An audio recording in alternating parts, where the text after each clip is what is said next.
Udhna railway station પર ગઈકાલે વતન જવા માટે થયેલી ભીડ અને ભાગદોડની ઘટનાએ ખળભળાટ મચાવી દીધો હતો। મોટી સંખ્યામાં પ્રવાસીઓ એકસાથે ટ્રેનમાં ચડવા માટે આક્રમક બનતા સ્થિતિ વણસી હતી। ભીડને કાબૂમાં લેવા પોલીસને લાઠીચાર્જ કરવાનો સહારો લેવો પડ્યો હતો।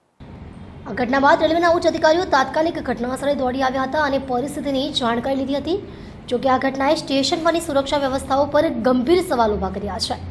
પ્રવાસીઓમાં ભયનો માહોલ છવાઈ ગયો છે, જ્યારે તંત્ર સજાગ બન્યું છે। રેલવે તંત્ર દ્વારા આ ઘટના અંગે તપાસ શરૂ કરવામાં આવી છે। જવાબદારો સામે તપાસની કાર્યવાહી હાથ ધરવામાં આવી છે। જવાબદારો સામે કાર્યવાહીના સંકેતો પણ મળી રહ્યા છે। ઉધના રેલવે સ્ટેશન પર સુરક્ષા વધારી દેવામાં આવી છે અને તાકીદના પગલાં લેવાયા છે। રેલવે તંત્રની તાત્કાલિક બેઠક યોજીને કડક નિર્દેશો જારી કરવામાં આવ્યા છે। ભવિષ્યમાં આવી ઘટના ન બને તે માટે ભીડ નિયંત્રણની વ્યવસ્થા વધુ પુખ્ત કરવા હુકમ કરવામાં આવ્યો છે।